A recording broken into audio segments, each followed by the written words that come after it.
There are 3 easy steps in creating your resume link. Let me show you how. Step 1. Register. Go to www.jobs180.com using any browser and click Register Now. Fill out all the information needed. In choosing your resume link, use your full name so that it looks professional and it's easy to recall by potential employers. For example, AntonioJuan.delacruz.jobs180.com. Step 2. Create and design. When creating your resume, make sure to complete your personal information and upload your profile picture. One of the highlights of the resume link is the portfolio section. In the portfolio section, you can show off your skills by uploading samples of your work like documents, pictures, videos, and your social media links. Your resume link also features different themes and you can upload a cover photo. This is a combination of a cover letter and a social network cover photo. Here is an example.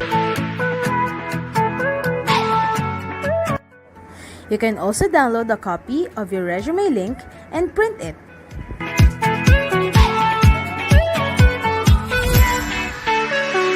Step 3. Apply for a job. There are many ways to apply with your resume link. First is browsing the job recommendations in your Jobs 180 dashboard. If you're qualified, click Submit Resume Link. So what are you waiting for? Dress up your next generation resume, stand out brightly among the competitive job seekers in the market, and win the heart of your future employers using Resume Link.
Hello everyone and good afternoon. Welcome to today's career session, Marketing Me Live at St. Nicolas College of Business and Technology.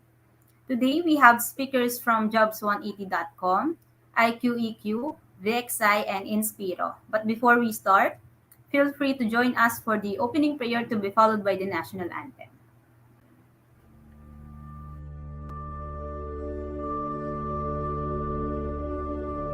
Praise God from whom all blessings flow.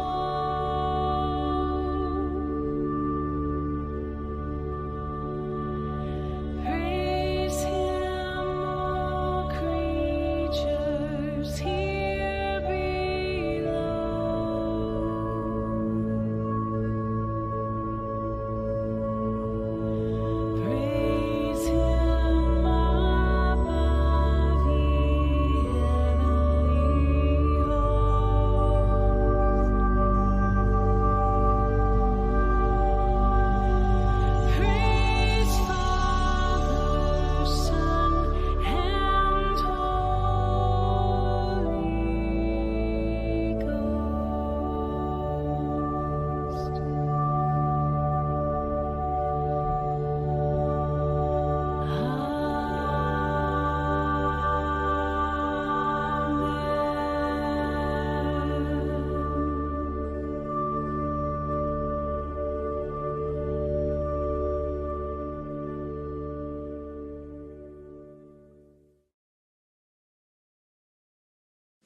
Mga kababayan, ang pambansang awit ng Pilipinas.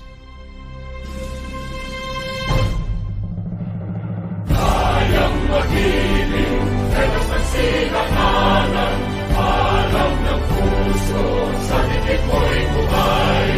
Lupang hinirang, tuyag ka ng magiting, sa manlulupin, di ka pasisingin, sa nagagang tutok sa simoy at sa langit kaw-babaw, ay hinatang tula, kawin sa pagkayang minamahal. Ang isang ng matawad mo'y tagumpay na nag-iindig, ang bituin at araw niya kailan pamay di magtitingin. Luman ang araw ng walhagin pagsinta, buhay langit sa piling mo. Ang higaya na pagkay mga amin, ang mamatay ng dahil sa'yo.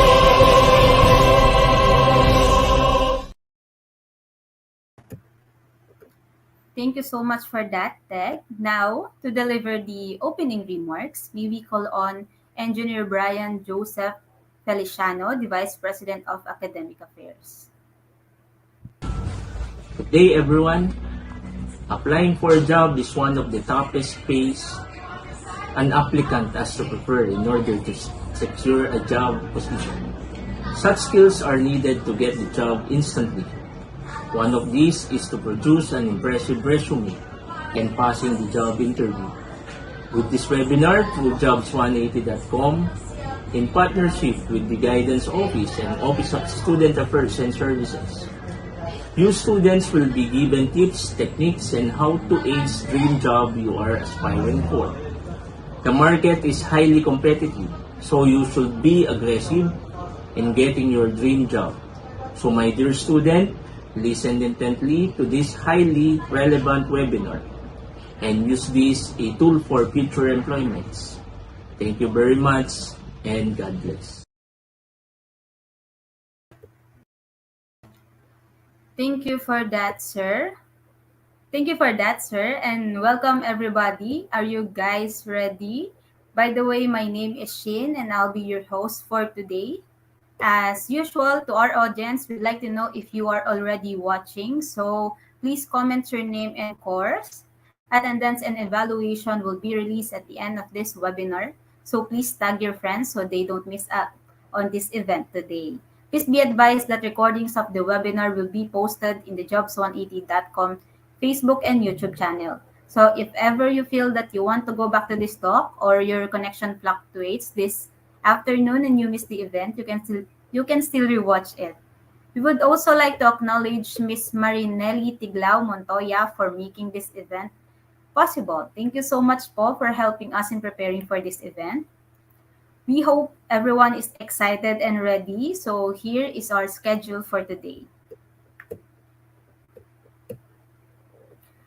Jobs180.com will be discussing jobs application using ResumeLink. IQEQ will be discussing dressing up and interview tips. VXI will be discussing maximizing the best of both worlds, how to thrive in the hybrid setup. And Inspiro will be discussing overview of BPO industry and career opportunities. Shout out to everyone who is here na. Again, please comment your name and course. And as we go along, type in your questions so we can read it later. Let's now proceed to our first speaker. He has 20 years of experience in sales, marketing, business development, customer service, operations, business process, and human resources. As a trusted resource speaker, he has done over 1,000 career development seminars in more than 400 colleges and universities nationwide. He is the managing director of jobs180.com, Mr. Kim Chua. Giving the floor to you, Sir Kim. Hey everyone, good day to all of you. My name is Kim Chua. Don't forget the wa, baka Kim Chu lang maalala nyo. And I'm here to share to you about the most secure tool for job application. This is how you can market yourself more effectively and the different ways to do that. Okay, so let me start. Now, when you apply, you probably have a checklist if you're using the right tool. So just go along with me if you have the right, if you have the same checklist that I have. So ito yung mga things na like kong tinatandaan, no? Will my tool or will the thing that I'll be using help me to stand out? That's the first item that is very important for me. Kailangan mag-stand out ako kasi dami-dami kong kasabayan kalaban sa pag-apply. Another thing in my checklist is that, do I have more than one file? Because oftentimes I have a lot of files. May academic records, may mga government IDs, ang dami mga kailangan hingiin ng mga companies. So I'd like to put them all in one file. And this tool helps me to do that. Okay? Another thing that this tool can do is that it allows me to make the process more efficient. Mas napapabilis yung pag-apply. No? Hindi na napapatagal yung pabalik-balik. So, mas mabilis din syempre tayo maka-move forward. Diba? And another thing that this tool can do is that wala tong bayad. Mukha lang akong salesman pero libre po ito. Okay? So this tool is absolutely for free. The most important in my checklist is that this tool, okay, makes my information secured. And I think this is the most important question. Do you want your information to be secured? I hope your answer is yes. Okay? And so with that, let me show you ano tong tool na ito. This tool is called ResumeLink. ResumeLink by definition is the most secured tool for job application. Okay? This is a personalized URL. It is a link that anyone can open online anytime, provided that they know the link. So let me use an example. If you are John Santos, just in case lang, your name is John Santos, your resume link would look something like johnsantos.jobs180.com. Ganun lang kasimple. So how do you make one? Okay, how do you make one? Now, the first step is for you to register. This is absolutely for free. Wala itong bayad. Okay? So what do? You go to www.jobs180.com and that is where you now register. Okay? As you register, you just simply fill out the information. These are the basic information. You have the account details, you have your personal information, you have your education background, and just in case you have your work experience, whether it's OJT or it's part-time job or whatever yung work experience na yan, then you proceed to that work experience page. Pero pag wala, hanggang dyan na lang tayo sa my education information. Okay? After doing so, you now start to create your resume link. So ano ba ang basihan ng resume link? Kadalasan, ang resume link natin, we base it on our name. We base it on our unique name. Okay, so as an example, if you're John Santos, then you say johnsantos.jobs180.com. Now, what about during scenarios where you create your resume link tapos may nauna sa inyo? May ibang John Santos, may kapangalan ka, no, nauna sa inyo. Ano mangyayari? Magkakaroon na red na box. Sasabihin niya, this name has already been taken. Na okay, malungkot pag taken na. Okay lang, maging creative lang kayo ng konti. Pwede mo balik na rin. Pwede mo sabihin Santos John. Okay, you can also say Santos J. O kaya J Santos. O kaya JS, di ba? Or SJ. Depende sa link na gusto mo gawin. Basta importante, wala kang kapareho kahit kayo may kapangalan. Now, another thing I'd like to emphasize here, wag po kayong OA. Pag gumawa kayo ng resume link, huwag mo gagawin tipong nakalagay, cutie pie, lover boy, Barbie doll, di ba? Because it doesn't sound professional. Imagine going to a company and the HR will ask you, do you have a resume? Tapos sasabihin mo sa kanya, meron po, ang resume ko ay eljablo.jobs180.com. Di ba? Baka matakot yung HR sa inyo. So I don't recommend that you do something like that. Just stick to your name. Whatever your name is, it will sound professional. Okay? Now, in creating a resume link, you have to use a valid email. Emails like Yahoo, Gmail, Rocketmail, any email, basta nabubuksan nyo, wag na wag ka lang gagamit ng facebook.com na email. Okay? Do not use something like, example lang patrick@facebook.com na email. Do not use patricia@facebook.com na email. Okay? In short, do not use @facebook.com na email. Because if you use @facebook.com, you will no longer be able to receive notifications being sent to you by the companies as well as jobs180.com. Okay? So use something that you can open. Why is it important for you to open your email? Because you have to verify your account. Okay? Remember, pag nag-verify, yan ang ebidensya na ikaw nag-register talaga. Yan ang proof. Diba? And at the same time, if you verify your account, then you'll be receiving notifications from the companies as well as Jobs180. If you do not verify your account, hindi nyo na po marireceive yung mga notification ng mga companies. So, sayang naman. Diba? Might as well verify your account first. Okay? Now, you're done with the first step. After you verify. So, ano na ang second step? Ang second step is the most logical of all the steps. You have to complete all the information. Very logical. Sino sa inyo mag-apply sa mga kumpanya, bungi-bungi detalye? Sino sa inyo magbibigay ng resume sa mga HR tapos kulang-kulang details nyo? I don't think you'll do that because you're just wasting your time. Instead, kumpletuhin yung information nyo bago kayo mag-submit dun sa mga companies. Okay? So, step 2, complete the information. And how do you do that? Punta kayo ulit dun sa website, www.jobs180.com, and this time, you don't need to register again kasi may account ka na eh. What you need to do is you have to log in. Okay? Now, as you log in, you start to put your registered email or your resume link and then your password. Na ikaw lang may alam. Okay? Ganun lang siya kasimple. Now, once you're inside your account, you start to fill in the blanks. Ganun lang kasimple. Fill in the blanks. So, the things that you see here, yung mga contents, napakasimple lang. Yung mga personal details nyo, lagay mo dyan. Diba? All the information na sa tingin nyo relevant, you put it there. Now, I have some emphasis lang on items na madalas nami-miss out ito ng mga aplikante. Ano yung mga yon? Sa contact information, you have to put here all the possible ways na pwede kang makontak ng isang HR. Kagaya ng social media handles nyo. Ba't ko nasabi yan? Because in reality is, pag tinatawagan kayo ng mga HR, madalas hindi naman ina-answer eh. Lalo na pag hindi nyo kilala, pag nag-ring yung phone nyo, hala, sino kaya ito? Di ba, hindi mo kilala. Ano gagawin? Hahayaan mo na lang. Di ba? Antayin mo kung may mag-message sa inyo. Eh, paano kung yung HR hindi naman masipag hindi masipag mag-message?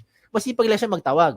That's why I recommend you put here all the possible means na pwede kang makontak. Kagaya ng social media nyo. Put your Facebook there, yung mga messenger nyo, mga Twitter nyo, iba pang mga paraan, social media handles para mabilis kayo ma-reach out. Diba? Message na lang. Are you available Thursday, 10 a.m., so on and so forth. You get what I'm saying? Diba? So lahat ng paraan, lagay mo dyan. What else do you put here? You also put here yung inyong mga work options. Sa work options naman, you just choose lang, parang yes or no lang yan, parang switch, no? Kung ano yung mga options na gusto ninyo. No, willing to work night shift, willing to relocate, looking for OJT, you can also put it here. Okay? And then in terms of education, obvious naman, yung alma mater nyo, lagay nyo dito. Diba? Yung mga pampakapal ng resume, sa seminars attended, kahit magkopyahan pa kayo ng mga classmates mo, okay lang. Basta lang make sure, alam nyo na pag-usapan doon sa seminar na yon. Pagdating sa certification, ganun din yan. Walang limit sa space yan. Achievements, recommend ko dito is you don't only put yung mga achievement nyo inside the school. Okay? Kasi hindi naman lahat tayo academically inclined. Some of us are not very active sa school, pero active tayo sa mga social civic organization. Diba? So, even if it's outside of the school, you can also put it there. As long as you think it is an achievement, you put it there. Okay? Now, in terms of skills and languages, isa-isahin ko lang yan ha. Sa skills, do not limit your skills dyan lang sa course nyo. Hindi perkat education ng course mo, ang ibig sabihin, ang skills na alam mo lang ay magturo. Hindi perkat accounting ang course mo, ang alam mo lang gawin or ang skills mo ay mag-debit, credit at mag-balance sheet. Diba? So, marami kang alam na iba pang mga skills na kahit walang connect sa course, you can also put it here. Sample, photography, diba? Videography, diba? And all the other things, calligraphy, pwede mo ilagay dyan. Okay? When it comes to languages, I'm sure alam nyo, 2 lengguwahe na at the minimum. You know English and you know Filipino. If you know local dialect, to be specific, lagi mo Tagalog, Sabacano, Bisaya, Kapampangan, 'di ba? Ilonggo, wala naman limit sa space eh. 'Di ba? If you know foreign languages, put it there. Chinese, Japanese, French, Vietnamese, kung ano man 'yan, ilagay nyo. Because what you're doing is you're trying to market yourself more effectively to the prospective company. Now, when it comes to references, sigurado naman ako yung mga references nyo, kilala nyo. Ang tanong lang dyan, kayo ba kilala nila?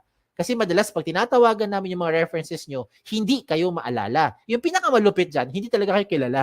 Okay, so please advise yung mga references nyo na ginawa nyo silang reference para at least they know what to tell about you. Okay? Now, at this point, I'd like to highlight yung mga things that you don't find in a traditional resume. Ano yung mga yan? Diba? Ito yung mga yun. Let me start with the portfolio section. The portfolio section is where you now upload evidence of your skills. And I think with this day and age, dito pumapasok yung efficiency ng ating application sa mga companies. Because oftentimes, when we apply to companies, marami mga hinihingi, mga pre-employment requirements. They will ask for mga documents, mga proof that is showing na yan talaga yung mga skills nyo. So, kung ano man meron yung mga documents, you can now take a picture, you can scan them, and you can upload it here. Example, government IDs. Diba? Meron ka mga transcripts, academic records. Diba? You can put that there. Okay? Kung meron mga medical clearance na kailangan, ganun din. Hindi na kailangan magpabalik-balik sa company. Oh, ayos ba? Oh, ito pa. Ba? But wait, there's more. Ito na yun. Itong isa pang gusto ko i-recommend sa inyo, yung tinatawag natin selfie video. Nowadays, I think, it is not very difficult to create a selfie video. Diba? Ito may TikTok nga kayo eh. Diba? Alam mo naman paano gumawa ng selfie video. So I don't need to teach you how to create a selfie video. What I need to share to you na lang is yung anong kailangan sabihin pagka gumawa ka ng selfie video. Okay, this time, what I recommend is you say something interesting about yourself. Okay? So, you pretend that you're being interviewed by the HR. Diba? Ano yung matiyatanong sa atin? Why should we hire you? Diba? Tell me something about yourself. Why should we consider you among all the other applicants? O, diba? Ang kagandahan ngayon is you create that video for about 1 minute or less. Hindi kailangan sobrang haba. No? Mga 1 minute lang or less. Pero ang maganda rito is na-evaluate na nung HR yung inyong communication skills. If you can speak in English, then I recommend you speak in straight English. But if you cannot, it's okay as long as you're able to show your personality. You can also showcase here yung mga hard skills nyo. Ano yung mga hard skills? Kagaya ng mga video na panood ko dati, pinakita nila how to use a soldering iron, how to properly handle a welding machine, diba? How to fold table napkins. O ganun, diba? So depende kung ano yung mga skills na alam mo at depende kung ano yung nasa field mo rin, diba? Na napag-aralan, diba? So gusto mo magpakita ka kung paano mag-balance sheet, pwede rin. O diba? Again, it really depends on what you wanted to show dun sa HR. Ang point is, you don't need to travel back and forth para lang ipakita on the spot dun sa HR yung inyong hard skills. And most importantly, hindi na kailangan magkaroon ng maraming aberya, maraming istorbo. Diba? Sometimes when we try to contact you for the phone interview, maingay yung background, hindi marinig, diba? Mahina signal, maingay, ano nangyari, nasa biyahe, diba? Or sometimes hindi magtugma yung schedule. At least with that selfie video, it makes the process now more efficient. Now, another good thing with the ResumeLink is that you also upload here your profile picture. When it comes to profile picture, you don't need to go to the studio para magpa-picture. Huwag ka na gumastos. Ang importante lang dyan, tumingin ka sa camera, okay, with plain background, at of course, magbihis ka naman ng maayos, di ba? And then, you're good to go. Huwag mo gagawin yung mga nasa right side ng screen niyo. Those samples that I'm showing you, it doesn't look professional. Imagine, di ba, yung mga selfie, mga nilagay ng avatar, yan, huwag nyo gawin yan. Okay? Huwag nyo gawin yan. It doesn't look nice, doesn't look professional. Okay? Now, another good thing pa with the ResumeLink is that meron tayong tinatawag na cover photo. Ayan, pasintabi sa matatamaan. May iba sa inyo nakikinig ngayon, hindi naman kayo gifted with writing skills. Some of us are having a difficult time expressing our thoughts and feelings into words. So ano pwede mo gawin? You can now use those pictures to represent your personality or to showcase yung inyong skills. Example, look at the one on the left, yung nasa baba. Ano kaya siya? Sabi ni iba, sir, ophthalmologist, optometrist, or eye expert. Yung nasa kanan, yung nasa taas, ano kaya siya? Sabi ni iba, sir, para siyang admin or clerical work. Or maybe makalat kasi tingnan mo yung lamesa ang kalat-kalat. O, di ba? Again, it depends on the interpretation of the person looking at it. This is an example of someone into HR or maybe into psychology. And this one is an example, it's a very good example by the way, of someone who wanted to say that there is no shortcut to success. Hindi po yan miyembro na Akit Bahay Gang. Okay? Ang gusto niya sabihin, you will be able to reach yung goal mo by taking one step at a time. Oh, di ba? You get what I'm saying now. So I'm showing you good examples para you can draw inspiration from. And I will also show you not so good examples. Ito yung wag niyong gagayahin. Huwag kayong magpapaka-misteryoso. Okay? Maglagay ka ng picture mo dyan.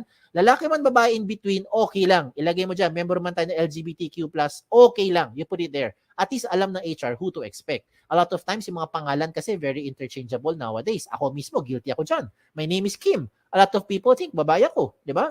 Eh, pag iba nababasa ko mga resume, ano nakalagay sa resume nila? Chris, nakalagay George, Alex, Sam, Nick, di ba? Joey. I would assume lalaki. Yun pala, babae. O, di ba? So that's why you better make sure you put your picture there. And wag naman pugot yung ulo nyo pag nilagay ng picture. Dapat kompleto. Okay? Never leave this blank because if you leave this blank, it will not catch the HR's attention. Trust me. Kung ikaw ang HR, wala ka namang ibang makita dyan, malamang mangyayari dito, next applicant na. Okay? And then if you want to catch the HR's attention, do not create something like this. This is just my opinion. I don't think this looks professional kasi ang dating parang tamad, parang happy-go-lucky, no? Parang chill-chill, walang pakialam sa buhay. Again, that is just my interpretation. Okay? So I showed you the good and not so good examples para you'll be guided. Now you can just play along later on kung anong sa tingin nyo mas bagay sa inyong background or sa inyong sa gusto niyo ipakita sa personality niyo. Okay? Now let's examine a very good example. Look at this person, itong eye expert. Bakit maganda itong example ng kanyang resume link? Because all the information you're seeing here, kompleto na. 'Di ba? Hindi ka na magpabalik-balik eh. Kung ikaw yung HR, everything that you need to ask or you want to know about the applicant, you already find it here. If you're the applicant, you might as well put everything there para wag mo na antayin pa yung time na hihingiin pa sa'yo ng HR yung mga documents yan. Baka hindi na mangyari yun. Baka may ibang aplikante na mas assertive, nilagay lahat ng mga information na i-process na siya kaagad. Diba? Now, at this point, I know what you're thinking. You're probably thinking, sir, okay nga tong resume link. Kaso lang, baka naman yung information ko nakakalat na sa buong mundo. Baka naman nakalantad na sa buong internet. Ang sagot ay, hindi. Kaya nga tinawag na the most secure tool for your job application. Diba? Bakit? Because you control your privacy settings. Ikaw mismo as an account user or as a ResumeLink owner, ikaw ang may control ng privacy settings mo. And how will that happen? When you log into your dashboard, as you can see in my screen, when you log into your dashboard, you will find the ResumeLink settings. Pagpunta mo sa settings, mapuntahan mo yung privacy settings at doon ka mamili ngayon ng information you want to show or hide in public. So let me use an example. If you don't want to show your birthday, what do? You turn it off. You don't want to show your references, you turn it off. You don't want to show your address, what do? Turn it off. Diba? So yung mga information na in-off mo, hindi lalabas sa public. Now, if ever lang you decide to change your mind, ang maganda dito sa ResumeLink, updated yan, real time. As in real time. So 5 minutes later, you want to show your birthday, turn it on. What happens? Lahat ng mayroong alam ng ResumeLink mo, alam na niya yung birthday mo. Diba? If 2 days later, you want to show your address, you turn it on, you save your profile, lahat ng may alam ng ResumeLink mo, alam na rin yung inyong address. You get what I'm saying? Diba? So, depende na sa inyo kung ano gusto mo yung on or off. If you want to turn off everything, then okay lang. You can just turn off the button. Enable public ResumeLink, off. Wala nang lalabas sa public. Kahit na anong information. Okay? So, yan ang re-remind ko sa inyo. This, the second step is for you to complete the information. And in doing so, please make sure that your profile is interesting, diba? Yung information mo kompleto at updated ang details nyo para mabilis kayo makontak ng mga HR. Now, we go to the last step. Pangatlo na, last step na to. The last step is for you to submit. Now, how will you submit your ResumeLink to those companies?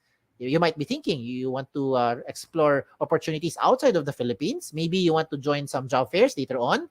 You want to apply online. You want to, marami, walk-ins, diba? Depende kung ano, kasi bumabalik na yung face-to-face ngayon. So, lahat ng mga ipapakita ko sa inyo, lahat ito, practical application. Lahat yan, makaka-relate kayo. Ano yung first one? The first one is you go online. Of course. Diba? Yan ang fastest way. You just connect via your phone, via kung ano man gadget mo, go to jobsonit.com, search for companies. And by the way, speaking of search, you can only search for company, tatlo lang pwede mo i-search ha. Search for company name, position title, and location. Doon sa search bar, hindi mo pwede ma-search ang ResumeLink. So example lang, ikaw si John Santos, okay, ikaw si, ako na lang, Kim, halimbawa lang, subukan mo pumunta sa jobsonit.com, doon sa search bar, type mo doon Kim. Tingnan mo kung may lumabas. Malamang sa malamang, walang lalabas. Unless may company name, position title, or location na may word na Kim. Other than that, walang lalabas dyan. Kasi hindi siya searchable. So, the only time a company would be able to know your information is if and when you give your exact ResumeLink to that company. So, ikaw may control. Ayos? So, tuloy natin. Okay, tuloy natin. So, if you're going to search for companies, what do? Just go to the website of jobsonit.com, search for companies. Kung may lumabas, edi meron. Pag walang lumabas, edi wala. Diba? Ganun lang yan. Huwag natin pilitin magkaroon ng something kung wala talaga. Diba? Okay, so ano gagawin? Tingnan mo yung mga companies. Kung meron kang type, edi gawin nyo, check nyo yung opportunities. After that, you now submit your information to that company.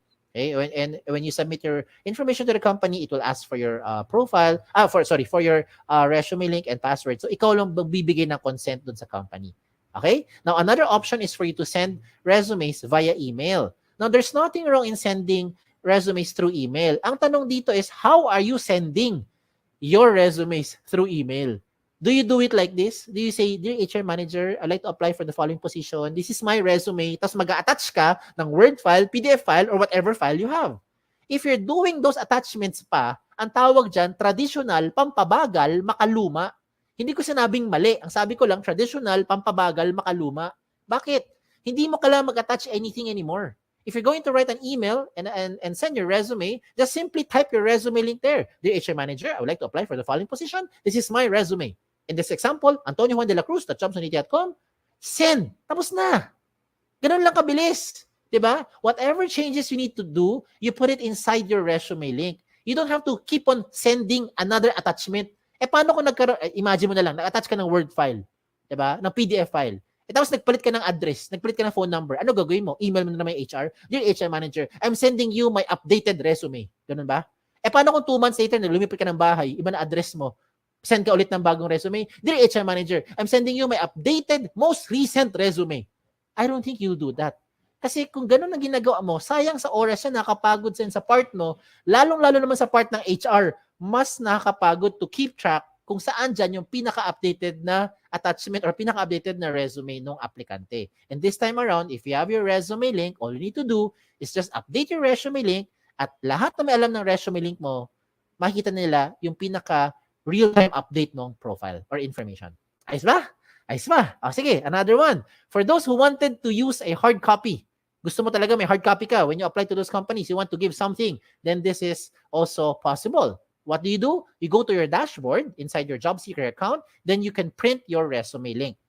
Mamili ka lang, 1 column or 2 column version. Either way, the system will try to compress everything into 1 page. O, di ba? Maginhawa sa buhay. So, kung gusto mo talaga mag-apply sa mga kumpanya, hindi mo na kailangan mag-prepare ng maraming mga pages. Minsan, di ba, yung mga aplikante, mga 2-3 pages ang isang set ng resume. Palibasa, yung font size 45. Kaya umaabot ng 2-3 pages. O, di ba? Pero this time, the system will try to compress everything na into 1 page. Just in case you really want to have a hard copy. O, di ba? Tipid. Okay? Another thing pa for me to encourage you to do is you use ResumeLink cards.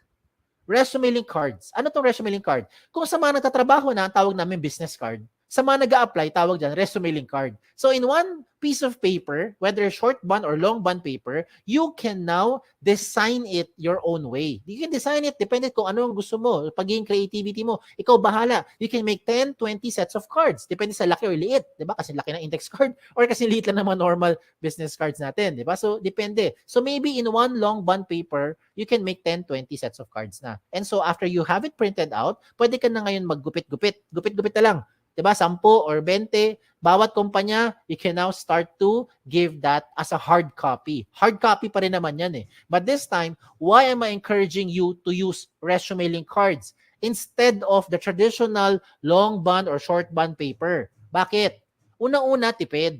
Diba? Because of course, right now, eto, tipid. Kasi if you're going to apply to 20 companies, you don't need to print 20 sets of long bond papers. You just need to print one long bond paper and cut 20 small pieces of ResumeLink cards. O, diba? That's for the cost side. Tipid na. Pangalawa, at mas importante, security of information. Diba? You want to have peace of mind. Paano ko nasabi yan?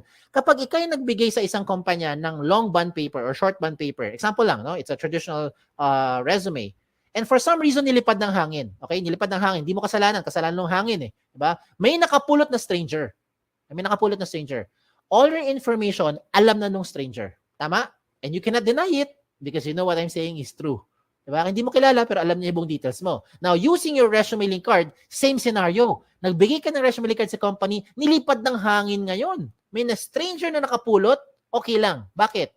Kampante ka. Kasi yung ResumeLink, ikaw may control ng privacy settings mo. That's why, in your ResumeLink card, what I recommend, you just simply put your name and your ResumeLink. Dalawa lang. That's it. If you want to put your mobile number, it's okay. It's up to you. You can put it there. Diba? Pero ang point ko is, ResumeLink, pwede na siya makita ng mga HR or mga companies na bibigyan mo. Diba? So you have peace of mind now. Okay? So there's a lot of advantages using ResumeLinks. In fact, doon pa lang sa privacy portion, panalong-panalo ka na. Ikaw ang may control ng privacy settings mo real time.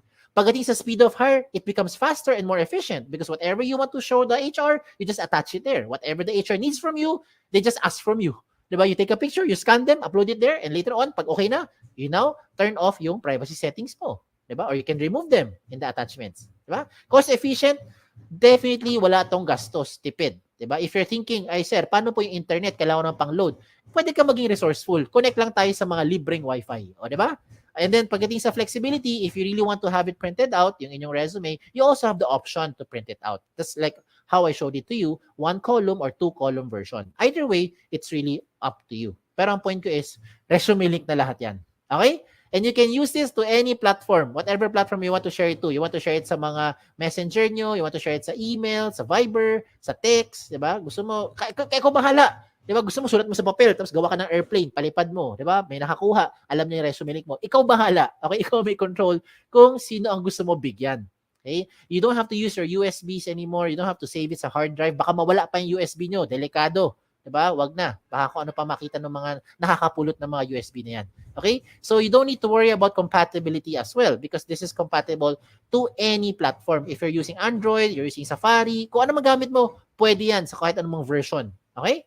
And so, just to promote lang, if you want to be part of our team, we're also hiring. Mismo sa jobs180.com, we're hiring for several opportunities, several vacancies yan. Check out na lang yung aming jobs180.com/jobs180 na page. Okay? And by the grace of God, shout out lang ako, Right now, we have more than 400 plus colleges and university partners nationwide, from north all the way to the south of the Philippines. Thank you, Lord. O, diba? Ang kinalat namin, hindi lang virus.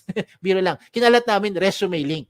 Yan ang kinalat natin. So, a lot of schools now, including your alma mater, are now using the ResumeLink. So, I hope it doesn't stop here. No? You become a blessing to others as well. If you have friends, you have yung mga relatives mo na sa tingin mo kailangan nitong tool na ito, you can share it to them. Wala namang bayad eh. Libre naman yan. Okay? And so, as we close this portion, I'd like to discuss some of the frequently asked questions. Baka ito yung mga agam nyo or ito yung mga questions na gusto nyo tanungin. Sagutin ko na muna. Okay? Unang tanong, can I give my resume links to companies who do not know about jobs180.com? The answer is absolutely yes. Basta alam nila eksaktong link mo at ikaw may control, sino bibigyan mo nun? Ikaw lang ang magbibigay, diba? So ikaw lang may alam sino binigyan mo. Okay?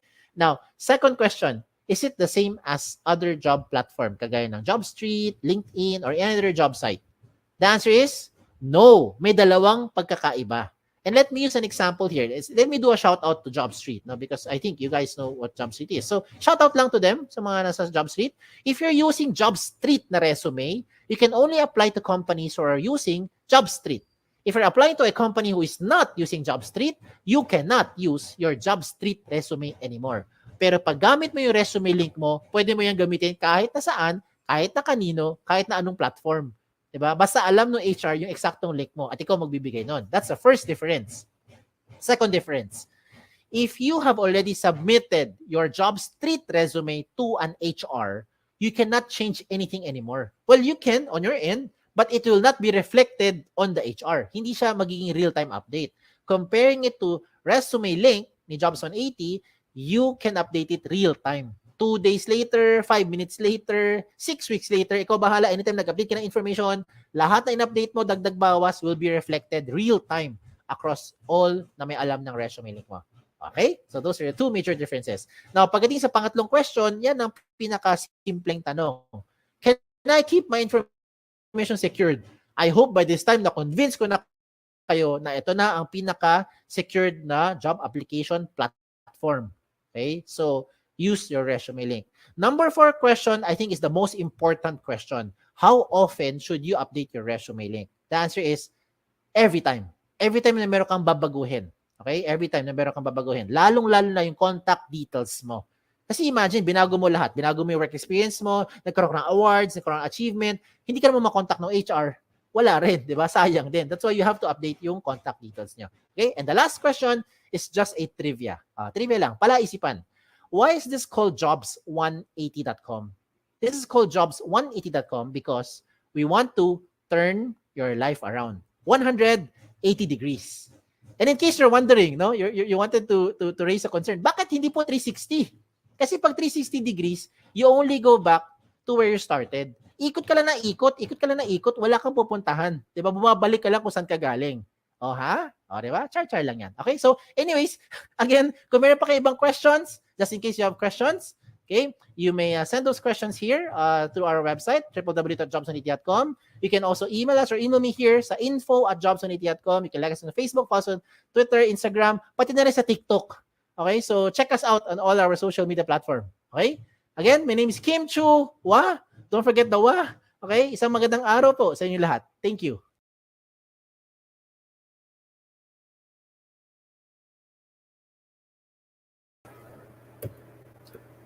Thank you for that presentation po, Sir Kim.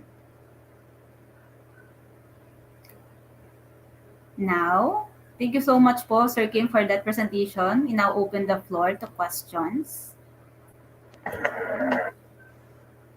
Hello po, sir. Can you hear me po? Yes, hi. Hi, hello po, sir. Ayan. While waiting for the questions po from the audience, I will go first na po. For my first question po, ResumeLink po is considered to be the most secured tool. But how secured it is po na hindi magagaya ng iba yung information na nilagay ko sa ResumeLink po? Okay, that's a very good question, Ma'am Shin. Yung unang-una, you have to understand na itong ResumeLink, it's not a social media platform. So therefore, hindi mo ito gagawin para magkaroon na para kumbaga parang ipagmayabang, 'di ba, sa mga tao, 'di ba, na bibigyan mo ng resume link.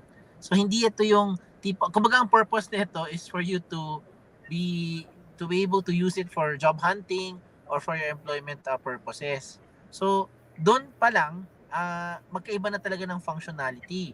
Pangalawa, kung sakali lang may tao na maggagaya sa iyo. Halimbawa lang, merong faker diyan, no?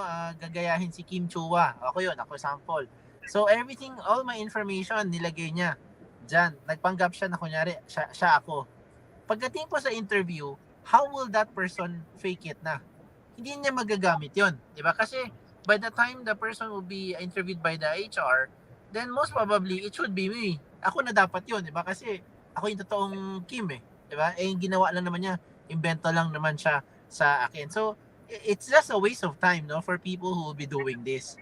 That I think is the reason why hindi hindi siya magiging purposeful kung ang objective mo ay gumawa ng fake account tapos ipamigay sa mga kumpanya. Ayun. So that's the reason why I think lang para it doesn't make sense, no? Gagawa ka ng fake account, magpe-pretend ka ibang tao ka, tapos pagdating sa interview hindi mo rin magagamit. Ano pang point nun? So yun lang. So I hope na-answer ko yung tanong mo, Ma'am Jasmine. Yes po, sir. For my next question po, since the information po sa resume link, it can be customized po. You can choose what you want the public to see. Ayan. Kung ano lang po ba yung information na nasa public, yun lang din po ba yung makikita ng company na sesendan ko po ng resume link? Okay. So para din clear tayo dyan, when the applicant will be giving the resume link, as in link lang mismo, tapos type ito sa browser, Google Chrome, Firefox, whatever it is na Android, Safari, yung information po na makita nung HR or nung taong alam yung link nyo, dependent po yan sa privacy settings nyo.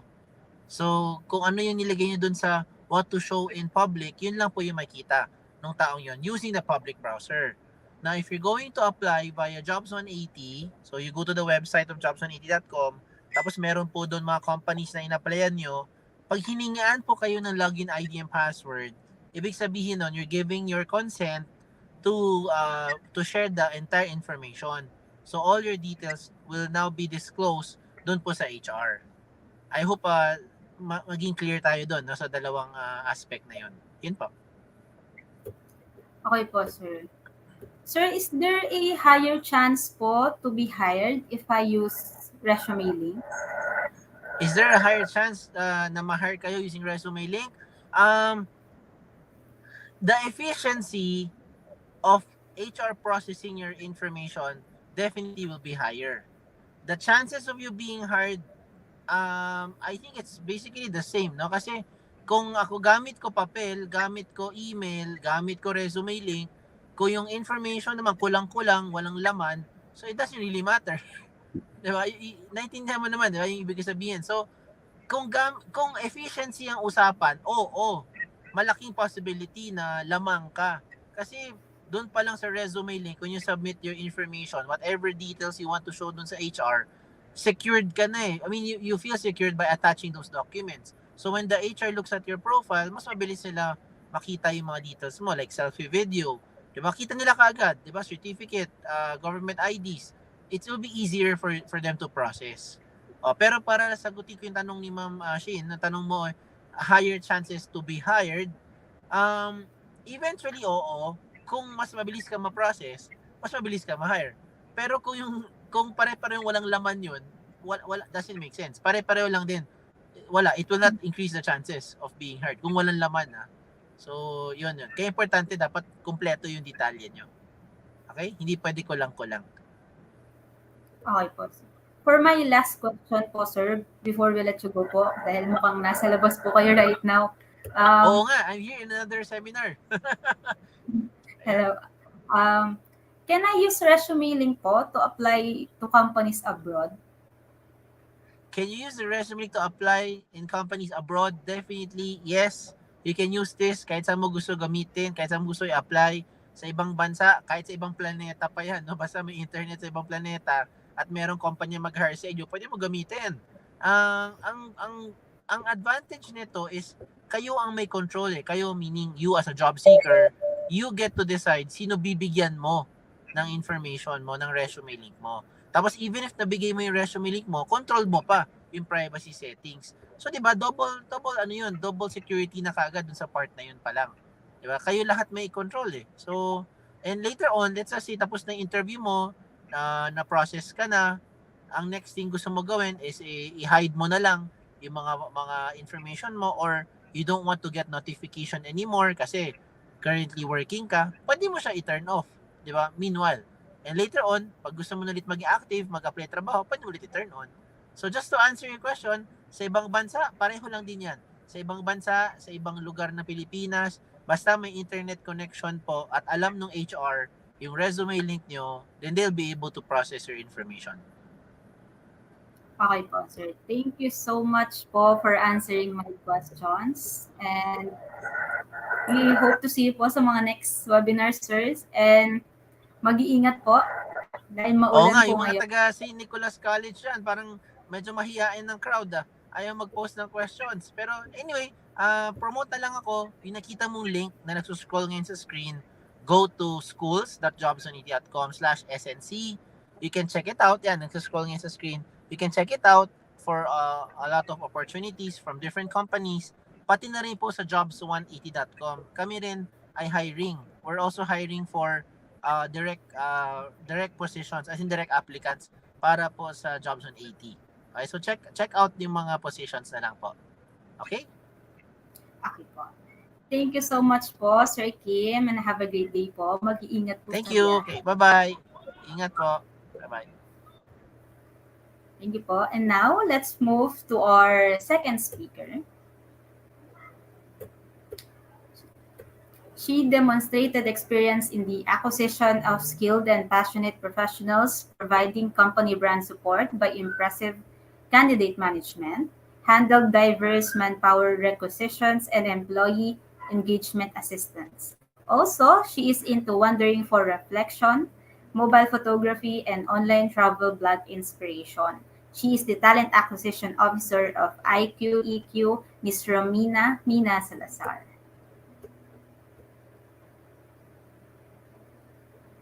Hello po, Ms. Mina. Good afternoon po.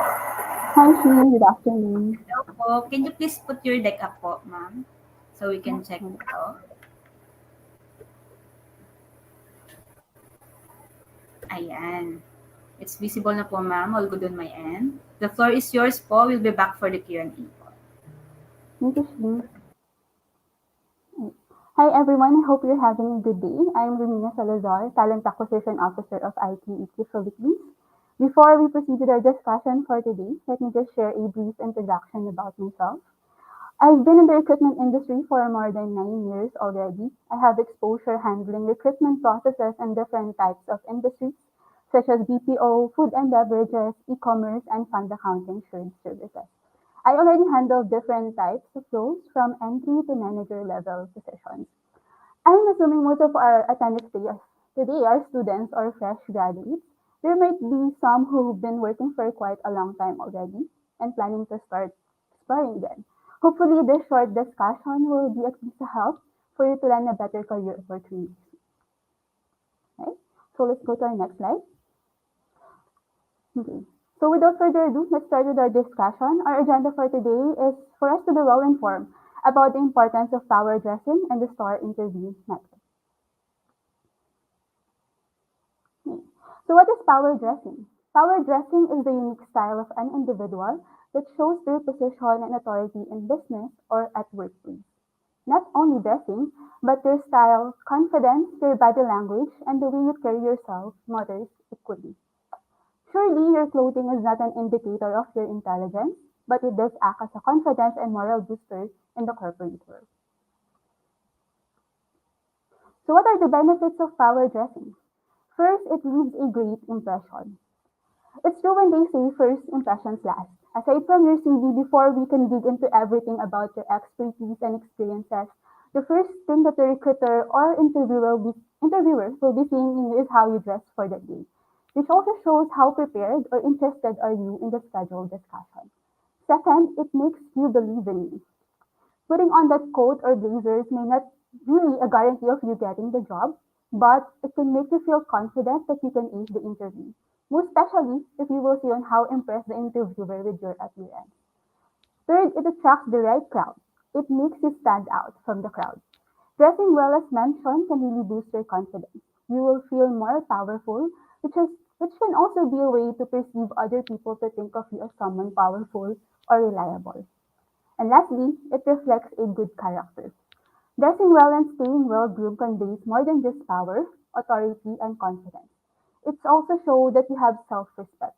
People think that this person is well put together and probably you're someone that is good at work. But if you're going to ask me, what about the other industries who are not really requiring their employees to dress formally? Well, remember, you're still in the process of selling or convincing the hiring manager that you're the right person. Going back to the topic, dressing well can really help you leave a great impression and boost your confidence. And also, it also makes other people believe that you're very professional and a person that is well put together. But if you're not really sure on what to wear for your scheduled interview, I suggest you to ask your recruiter directly. This is the easiest way aside from researching about the company's work environment. Okay. So another tip, preparing for an interview. We actually have our interviews do's and don'ts. So first, don't so first do be punctual, don't be late. So be sure to arrive or be online at least 10 to 15 minutes earlier than your scheduled interview. If you feel that you're running late due to traffic, unforeseen circumstances, or due to technical issue for a virtual interview, please make sure to notify your recruiter to give courtesy. Do give firm handshake. Don't high five. Handshake with a sweaty hand or squeeze your interviewer's hand too hard. If you know that you have a sweaty hand or getting nervous, have a hanky or tissue ready with you. Do be friendly. Smile and maintain eye contact. Don't be rude. Smiling shows that you're approachable and may give an impression that you're very easy to work with. It, be respectful regardless of the position of the people you're talking to. Every person must be treated equally with respect. Do minor posture, back straight, feet flat on the ground, hand on your lap, don't slouch. Cross your arm or angle yourself aware. Remember, proper posture shows that you're engaged and interested in the discussion. Do focus, keep your hands together on your lap, don't fidget. Make sure to sit properly and attentively to avoid any distractions during the interview. Do be mindful of the clarity, tone, volume, and content of your responses. Don't shout, whisper, or speak too quickly or monotonously. Do stay on point and relevant to the job. Don't say irrelevant topics. Always make sure to stick to the relevant situation or topic that is being asked during the interview. Make sure to be clear and concise all the time. Do stay positive. Don't get angry or blame others when talking about experiences. Make sure to use positive or constructive responses. Do just impress. Don't wear anything flashy or inappropriate. Remember our first topic, the power dressing. Okay? So our next topic is how to use the STAR interview method. So what is the STAR interview method? The STAR method is a technique used to answer behavioral interview questions in a structured and compelling way. Behavioral questions prompt job candidates to give a specific example of how they've handled past situations or challenges. Well, STAR stands for situation, task, action, and result. Situation. This is usually by you setting the scene by briefly describing the situation, challenge, or event you face. Task, you just need to explain what your responsibilities were in that situation and what role did you play. Action, describe what steps you took to overcome the challenge or address the situation. Result, share what you achieved through your action. Well, just to make it more understandable for us, STAR interview method is like you sharing a story, may beginning, middle, and ending. Again, you just need to share or discuss an event, time, or to be exact, a situation na sa tingin niyo is very relevant to the interviewer's question. And because of that event, ano yung naging task mo for yourself? Ano yung naging goal mo? Or ano yung naging target mo? Then for you to accomplish the task or for you to overcome the challenge, ano yung mga naging actions mo? And lastly, because of that action, ano yung naging outcome? Ano yung naging result? Positive ba? Or kung negative man, ano yung natutunan mo? And how you're going to apply your learnings to your future tasks or deliverables. In our next slide, we will answer some of the sample behavioral questions by applying the STAR interview method. Okay, but before that, I would just like to discuss first what is the importance of the STAR method. Well, all of us, most of the time, we can get easily overwhelmed during the interview and forget everything you've prepared. So using the STAR method, this will be a simple way for you to provide a good answer even when you're feeling nervous. Okay? So let's go with the first interview question example. So the question is, can you give an example of goal you've set and how you achieve it? Well, the scope of this behavioral question is for you to determine how you set goals and what steps you take to make sure you meet your objectives. So here's our situation. When I first transitioned into a sales role at IQEQ Philippines, I was a bit shy of meeting my first sales target. The task is this motivated me to not only meet my sales target during my second quarter, but exceed it. So what is my action? I broke my goal down into smaller weekly goals and changed my sales strategy.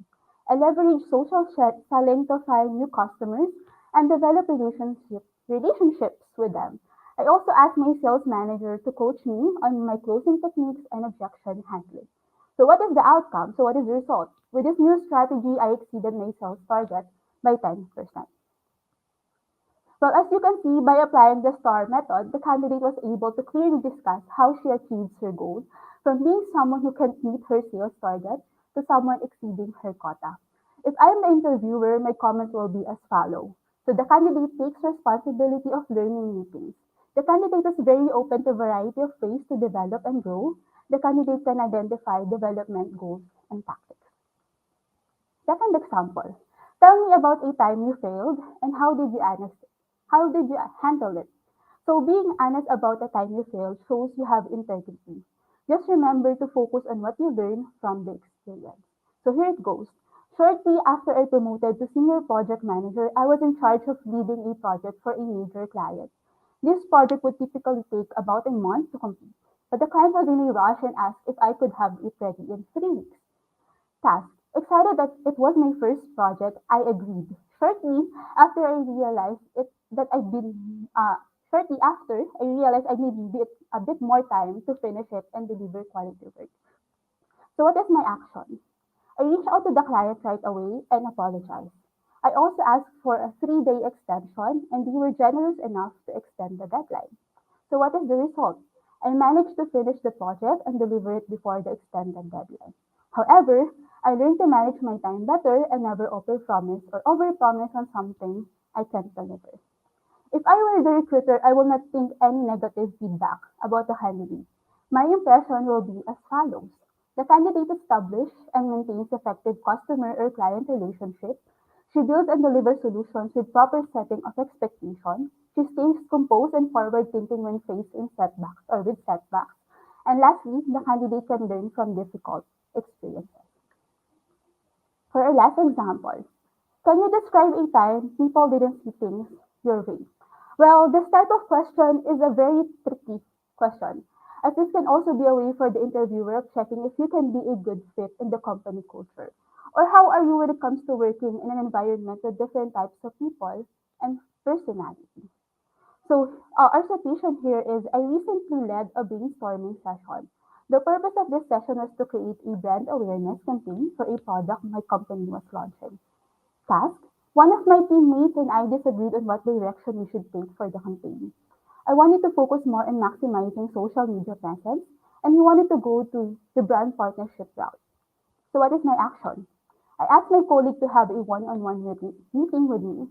I asked him to share his idea and perspective. After listening and offering constructive criticisms and feedback, I shared my ideas. So what is the outcome? So what is the result? The conversation helped me see blind spots in my strategy and improve it.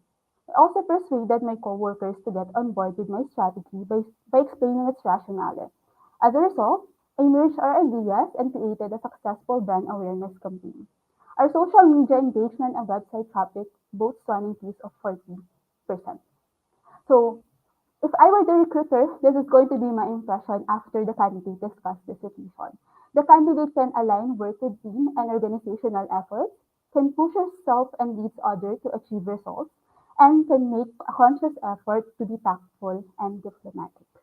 So thank you everyone, and I hope you learned something from me. Good luck on your job search. Hmm?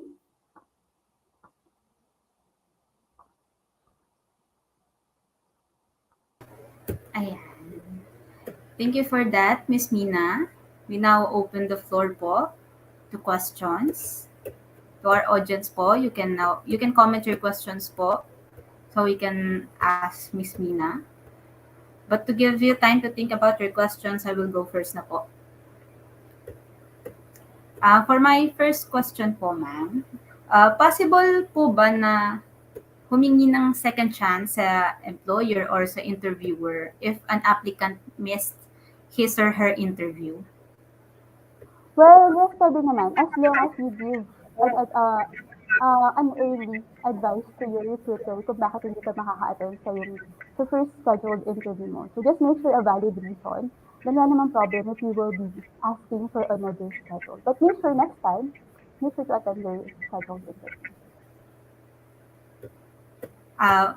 Next question po is, there are questions po na syempre pinapractice na po ng applicants before going to the interview. What is the proper response po to the question na why should we hire you? Well, actually, the question is very simple, pero most of the time, maraming nagkakamali when it comes to answering it. Kasi may mga candidates na yung ina-answer talaga nila is more on their personal information or talaga dinidiscuss nila lahat ng nasa CV nila. So if I were the recruiter, I don't need all the details kasi meron naman ng copy ng CV mo. So what I can suggest is for you to summarize your work experiences if you have, just like what I did a while ago. So I just mentioned that I have a total of 9 years of work experiences. I have experiences in different types of industries. I have handled different types of roles. And what else? Achievements. Better to discuss all your achievements to your recruiter so that at least they can see kung ano ba talaga yung potential na meron ka. Aside from that, feel free to discuss as well what you're going to do during your free time. Kasi this will also shows us kung ano yung ginagawa mo to recharge yourself or to distress yourself after a week of working hard or being passionate as an employee. We have a question po from the audience, ma'am. From Rodel Christopher Parenya. Yung question niya po is, how to overcome the pressure whenever you are in a job interview? Well, my first suggestion is before you attend the interview, make sure to research about the company. Make sure to review the job description. Para at least before your interview, you have an idea already kung ano ba yung mga possible na questions sa'yo ng recruiter. At least during the interview, the recruiter will be getting the idea, this person really prepared a lot. So, alam mo lahat ng pwedeng isagot sa'yo. So, it's really understandable na talaga nag-research tayo, most especially kapag wala pa talaga tayong experience when it comes to attending an interview. But you researching in advance can really be a big help para hindi ka magkamali during the interview and for you to really express yourself very well. And aside from that, you researching about the company's background will be a beneficial for you as well. Kasi at least during your research, nagkakaroon ka na rin ng idea ano bang kasing culture meron yung company na to. Ano ba yung mga career progression na meron yung company na to para sa akin. So during your research, mapapag-isipan mo na if I will still push through with my application to this company or not. At least, di ba, you can still save your resources and syempre, pupunta ka talaga sa tamang industry that will give you a better opportunity. Yan. Next question, ma'am. Is fluency po in English an important factor po when it comes to interview? Well, to be honest, it actually depends on the industry na pag-a-applyan mo. Such as, for example, in a BPO industry, so one of the major things that they will be checking is your communication skills. Kasi yung mga clients niya dito, hindi naman mga Filipino most of the time. So if you will be answering Filipino all the time, for sure hindi ka papasa. But if you will be, let's just say, applying for a manufacturing company, an e-commerce company based on my experience, hindi naman necessarily that you're very fluent when it comes to expressing in English. Kasi hindi naman kayo directly need to communicate to other nationalities or someone talaga na mataas yung position in the management. So, for example, in IQEQ, so most of our openings is related to fund accounting position. So, part of the responsibility of all the accountants is direct communication with the clients. So, we are mostly handling global clients. That's why one of the major things that we will be checking in aside from your expertise and experiences is for sure your communication skills. Ayan. For my last question na po, ma'am, last na po. How do you improve the confidence po in answering questions po when it comes to attending job interviews? Well, first, our topic a while ago, make sure to dress well. Kasi for sure, this will give you an additional confidence aside from you researching in advance about the company's background, about the job description, or about the position that you're applying for. So may mga instances kasi that whenever we're attending interview on-site, syempre makita natin yung ibang mga candidates, they're well-dressed. So for sure, one of those candidates talaga magiging competitor mo for the position. So if you're not really dressed enough for the position and you see someone na with the same expertise in you, tapos nag-prepare talaga siya, mas talagang bababa yung confidence mo. So I suggest proper dressing, researching about the company, and make sure to review all your expertise and experience. Ayan. Thank you so much po, Miss Pina, for answering my questions and also the question from the audience. Ayan. Thank you so much po for sharing your wisdom to the audience today. We look forward to your future talks po here in jobs180.com. Thank you Thank you, po. team. Bye-bye. Thank you po. So, let's move forward po to our third speaker. Sir Rowie is a licensed educator specialized in English. Moreover, he started his pedagogical career in ESL companies and eventually handled various roles like team leader, language communications trainer, QA, and academic expert. He has been trudging this path for 6 years now and has continued his service with VXI as a language trainer. Ultimately, he has been working with a sophisticated group of people geared towards perennially aiding the applicants to land their jobs. He is Mr. Rowie Sarillana, the talent acquisition trainer from VXI. Hi. Hi, good afternoon, everyone. Good afternoon po, Sir Rowie. And can you please put your deck up po? Yeah, sure. Let me just pull it up. There you go. Ayan, it's visible na po on my answer. The floor is yours po. We'll be back for the Q&A. All right. So, good afternoon, good day, St. Nicholas College, Pampanga. I hope you guys are fine and have eaten your lunch. If you're not, please have something for you to perform better later. You might need a pen and paper, guys. Just a heads up. All right. So today, guys, we'll be talking about something that is very common these days. It's because of your friend Covey that the world has adjusted not just our mental, physical, but also our occupational structure. All right. Today, guys, let's have maximizing the best of both worlds, challenges and expectations working in a hybrid setup. First and foremost, let's go and define what hybrid is about. Hybrid, guys, or hybrid work is a flexible work model that supports a blend of in office, remote, and on the go workers. It offers employees the autonomy to choose to work wherever and however they are most productive. The trend started in the early 2000s when the internet became a good enough to be reliable used at home. In hybrid one, the work desk could be anywhere as long as there was an electrical socket and an Ethernet cable. Guys, this has already been a trend, but because of the current situation, it has been amplified. So parang mas lumakas pa, mas tumaas pa yung trend ng workers working at home slash in the office. So when you say hybrid, you can either go to work in the office or work at home. So for example, my 5 days working schedule ka. In 3 days, you can work at home, and there are 2 days that you would have to report in the office. That's a hybrid setup. Okay, moving on. So, apart from that, guys, let's talk about the situation. Employees are returning to the office in droves, and hybrid work arrangements are quickly becoming the new normal for many remote capable employees. Right now kasi guys, yung mga employers natin, pabalik na sila. All right. So from working at home, because for at least 2 years, guys, right, there were no face to face meetings, no face to face interviews. Most of them are done over the phone or virtually. Okay. Even your classes, right, as students. Because of the pandemic, guys, we learned how to study at home and learn new things in front of your PC, right, with your camera and headphones on, right? Pero right now, guys, we're gradually adapting to the new normal. That's why na-implement na si hybrid setup. Secondly, employers are scrambling to determine how to make hybrid work as an engaging and productive as possible. Challenges kasi nito, guys, least yung supervision. When we say supervision, yung pagbabantay ng mga boss nyo. It's way too different to work in the office where you can physically see your boss and your colleagues, and you will be able to bump shoulders with them or bump elbows with them, right?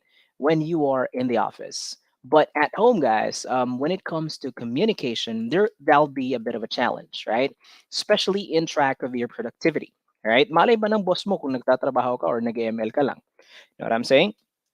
Next, crafting an effective hybrid strategy, work environment, and culture begins with leaning into what's working, adjusting what's not working, and adapting as lessons are learned. Guys, nothing is perfect, even yung office based setup, even yung home based setup, right?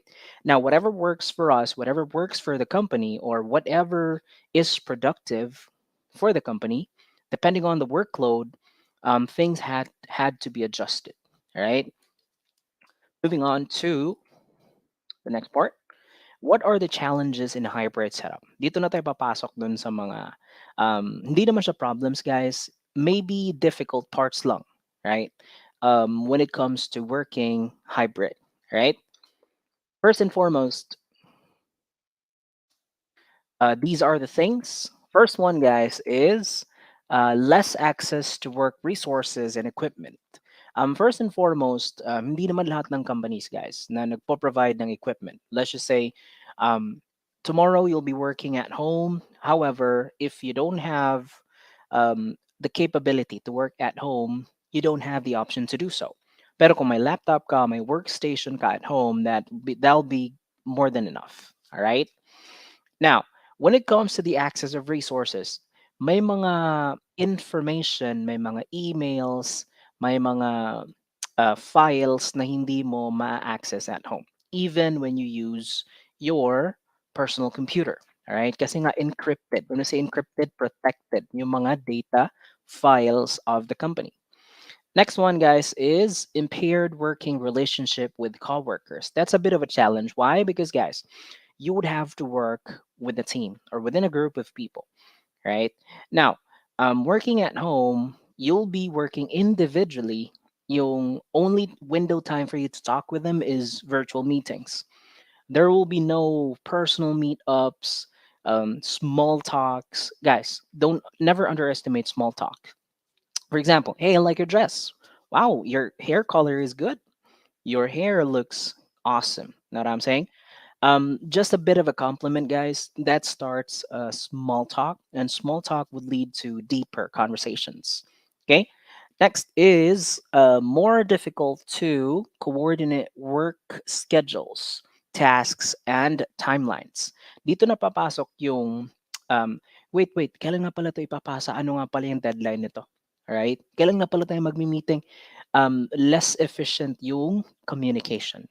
Alright? Because minsan kasi, guys, right? Even if, let's just say, you have a group chat on Messenger, even yung mga friends nyo right now in college, right? Hindi naman lahat dyan magbabasa ng messages na sinesend mo sa group chat nyo, right? That's a bit of a challenge because that is also something that I can also improve on, right? I myself use less um, access Messenger least of the time, right? Now, moving on to next one, disrupted processes, guys, is affected by the communication within the team, right?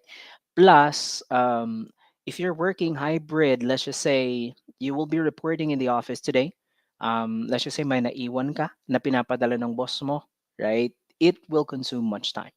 Uwi ka na naman, balikan mo na naman. All right? Unlike pag nasa office ka lang, right? You don't have to bring anything. Isang dalahan lang sila, iwan mo lang sa station mo and you're good to go. Right? Plug and play na lang. Next one, reduced cross-functional communication and collaboration. Dito papasok yung teamwork, guys. Right? Minsan yung calibration within the team. When we say calibration, guys, dapat connected kayo. You're working in one body, but you are in different parts. Right? Now, there must be a brain that would not just be your boss, but that could be everyone. All right? Now, moving on to the next one. Feel less connected to organization's culture, right? Because every company, guys, is different. Now, may mga culture kayo dyan na pinapractice, let's just say birthday celebration every month. Hindi mo na siya mafe-feel kasi nga nasa bahay ka na lang. Or minsan ka na lang pumunta ng office. Tapos minsan nasa bahay ka, nandun pa natapat yung celebration sa office. So, less connected ka na. So, hindi mo na mafe-feel yung office vibe, if you know what I'm saying. All right? Moving on to the next part. What are the expectations in a hybrid setup? Dito naman tayo sa perspective nung boss natin, guys. Okay? What are they expecting from you? Um, Even yung mga teachers, you guys, right? They have expectations for you, especially during the time when you were still at home studying, right? First one is there you go. Improved work life balance, more efficient use of time, control over work hours and work location, burnout mitigation, and higher productivity. Guys, expectation from your end as a worker, right? When we say burnout, yung tipong Brian, paulit-ulit na lang. Cyclical. Pabalik-balik na lang yung ginagawa mo. Nagiging routine mo na siya. Sometimes, dahil nga redundant na siya, pabalik-balik na, parang napapagod ka na. Right? So it helps lessen the tendency of you getting burnt out. Okay? Hybrid setup. Next, employees believe their current hybrid arrangements improve their personal well being and productivity at work. Guys, when we say personal well being, the time that you spend for yourself, the time that you spend for your family. Minsan, di ba, kahit mga students kayo, right? Pag nasa school kayo, theses, projects, homeworks, minsan may recitation, may examination pa. Kaya minsan, even if late night na, naglalaro pa ng phone. Kasi that's your only time that you spend for yourself. Alright? But then again, even when you start working, guys, most of you believe na pagkatapos nyo ng graduation, okay na, that ends everything. No, that starts a new chapter, guys. Welcome to adulthood. Right? Adulthood, dyan na papasok yung bills, problems, and a lot more things. I'll just let you be the judge, guys, when you get there. All right? Moving on. Hybrid work provides the flexibility for employees to work in ways that are most effective for them. Some people, guys, are introvert, some are extrovert, and some are ambivert, right? For those who can work independently, this works for them, right? That's where they perform best when they work alone. But then again, don't get me wrong, guys. No man is an island. Even John Donne has mentioned every man is a piece of a continent. So it means um, no project is too big nor too small if you guys are together. Okay. At the end of the day, you still need your colleagues. You still need your bosses. Even if plastic yung iba dyan, you still need them as being part of the team. Right? Even yung classmates mo, right? Need mo sila especially pag may group activity kayo. Minsan yung group activity hindi lang natatapos sa group presentation, pati sa exams, nagiging group activity na rin. Anyways, moving on. Hybrid individual and hybrid individual contributors, managers, and senior leaders closely agree on both the top advantages and disadvantages of hybrid work, signifying more common ground organizations than might be expected. Um, Most bosses, guys, to regulate the workforce, kasi even if hire si company, right? There's no enough room for, let's just say, 200 employees. Pero yung kaya lang i-accommodate nung site is 100 lang. So mag-overflow. Right? Kaya minsan nagli-lay off yung company, nagtatanggal, or yung iba naman din deploy at home or hybrid setup to regulate the workforce. Kasi minsan, the workforce needs only 20 people per day per department. Let's just say my 10 departments done in one company. So you need how many? 200 people a day. Eh, yung tao mo sa office is 300. Right? Kaya minsan nagtatanggal. Okay? Or minsan naman, pinapadala hybrid setup. Right? Para mabalanse. Okay? Moving on. Guys, these are the things that you would have to answer whether or not you are prepared for a hybrid setup. So let's answer, am I ready for it? First and foremost, let's try answering the first question. Do I have the equipment needed? First and foremost, guys, should you ever decide to work hybrid, you would need equipment. That will be a computer, a pair of headphones with noise canceling microphone. Kasi nga, minsan may manok, may aso, mas maingay pa sila sa'yo. Alright? May nakita ako sa Facebook eh. Noise cancelling daw para sa manok. Nilagyan ng tape yung beak ng manok. But anyways, that's just a meme, guys. No chicken was abused because of that. Number two, is my workstation conducive enough? All right. Kasi minsan, yung environment where you work on, especially if it is messy, topsy-turvy, magulo in general, untidy, you would feel stressed. Know what I'm saying? And it will affect your mood, guys. And it will also then affect your motivation to work. Okay? Tendency is you will slack off. Number three, am I ready for the worst? When we say the worst, guys, blackout, power outages, right?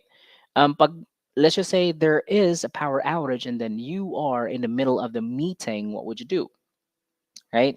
Advantage kung may solar panel ka sa bahay or may generator ka, right? Now, let's just say very important yung meeting na yun. Or let's just say you are still applying for a job, right? Biglang the power went out when you were answering the question, why should we hire you, right? Ano mangyayari? Okay? So therefore, sinagot mo na yung question nila, you should not hire me because I don't have the enough equipment. I'm not ready for the worst. Okay? Apart from power outages, guys, you also need a backup internet source. Say, what if, let's just say, nawala yung PLDT mo? You should also have a backup. May Globe ka ba? May Converge ka ba? Or ngayon, meron ng bago, right? Yung Starlink ni Elon Musk, if I'm not mistaken. Okay? Moving on. Number four, can I work independently? This has something to do with your responsibility. Are you responsible enough, guys, to work what needs to be worked and finish what needs to be done? Right? This has something to do with you knowing what your job uh, entails you to do or what the job description is about. Right? You should also be aware, ano ba yung dapat na gagawin ko? Basahin mo yung job description, huwag ka lang pumirma ng kontrata. Huwag ka lang basta apply ng apply. Basahin mo kung kaya mo bang gawin yung nire-require nitong trabaho. Okay? Moving on. Am I efficient and productive? Dito na papasok yung nagagawa mo per day. Right? Minsan kasi may ginagawa yung bosses natin. That's what we call time and motion study. When you say time and motion study, guys, detalyado yan. Anong ginawa mo from 1 p.m. to 2 p.m.? Alright? Anong ginawa mo during your afternoon shift? Alright? Let's just say 3 p.m. in the afternoon. Ano yung ginawa mo? Right? That's how they keep on track with your productivity, guys. Now, if your boss trusts you and if you are trustworthy, time and motion study is no longer necessary. Okay? Moving on. Am I capable of working alone? Dito na papasok yung can I work independently? Katulad nung number 4 natin. Am I capable of working alone?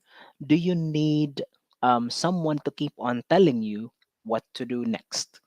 Hindi ka na kasi clockwork. When I say clockwork, guys, alam mo yung mga laruan na disuse. Right? Hindi ka naman clockwork na kailangan pa utusan from time to time. Hoy, gawin mo to, gawin mo yan.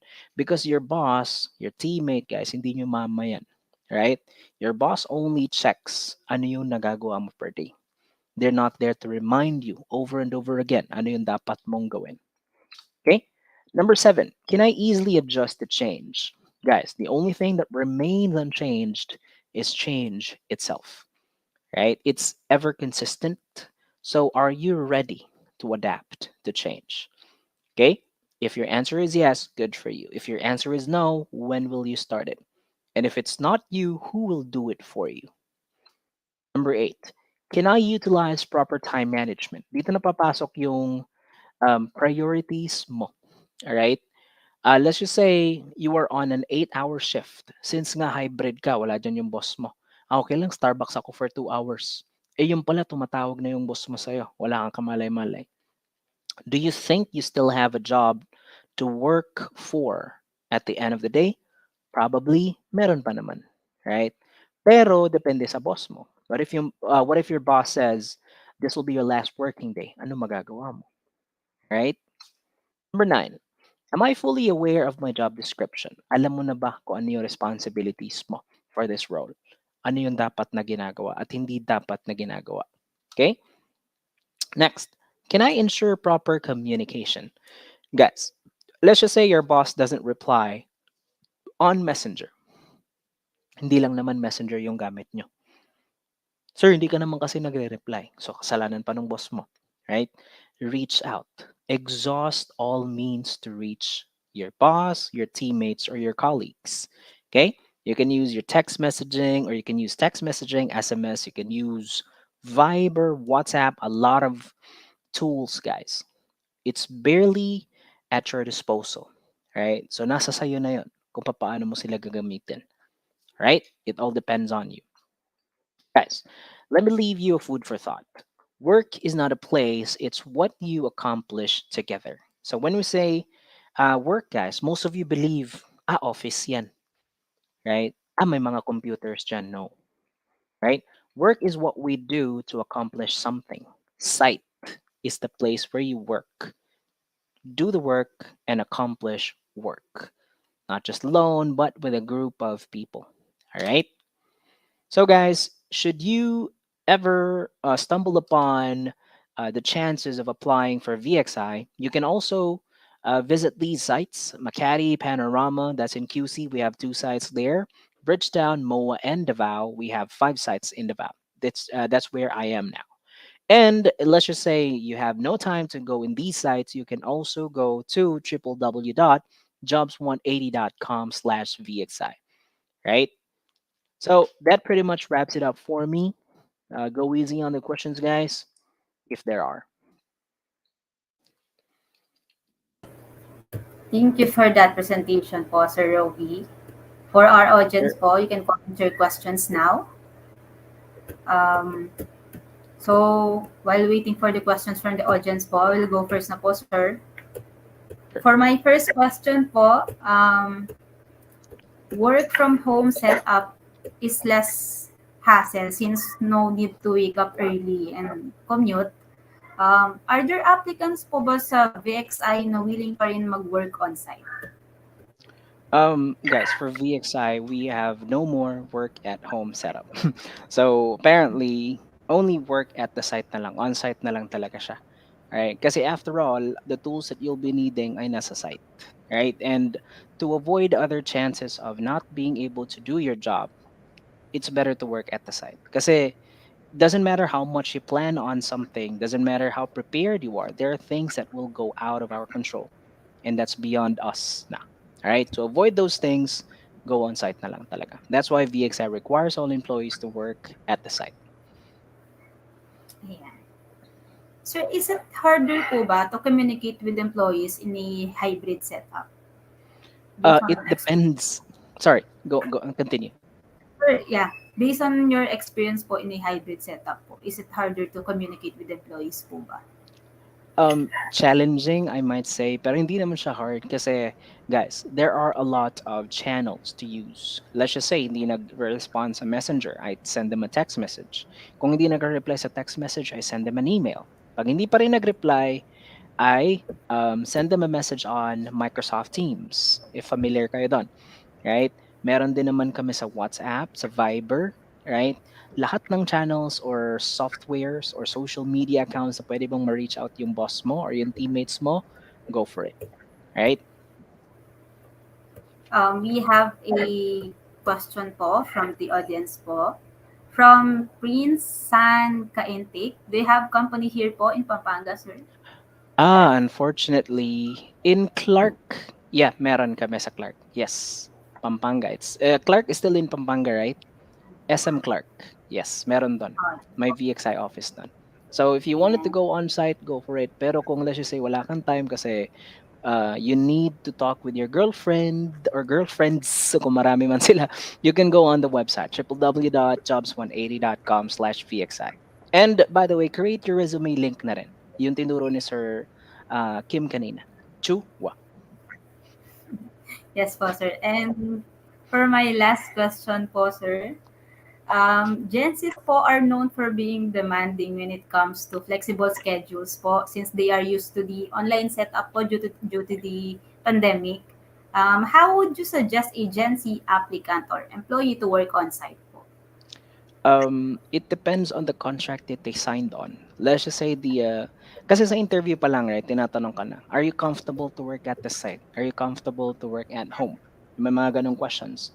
Kasi minsan, it's a deal breaker for some applicants na, gusto ko ayoko kasi mag-work on site. It's their own discretion na yun. Pero if the company requires them to report on site, if they're not amenable to that, automatically, we'll be moving on to the next applicant. Ganun kasi yun, guys. Right? Especially now. Hybrid setup is madalang na siya, to be honest.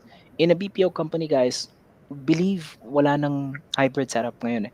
Siguro kung meron man mga directors na lang. Pero yung mga rank and files, yung mga normal employees like us, we need to go on site. Ayan.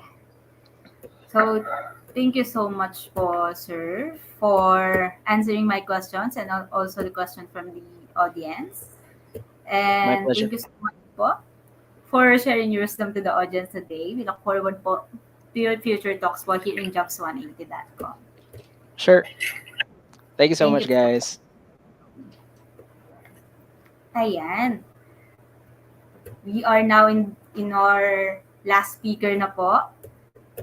So for our last speaker, he took up Bachelor of Science in Business Administration, major in Marketing Management, and the recipient of the President Lee's Award from the Polytechnic University of the Philippines. Also, he worked in different fields of the BPO industry for more than 4 years. Now, he is part of Inspiro and is one of the lead recruiters in candidate engagement. He is the candidate engagement lead recruiter of Inspiro, Mr. Oliver Olie Sison. Hi, Sir Yes. Olie. Hello guys. Can you hear me? Hold on. We can hear you Yeah. po. Yan. Hello. Can you hear me? Loud and clear, sir. Please put your deck up po, sir, so we can check All right. if Sure.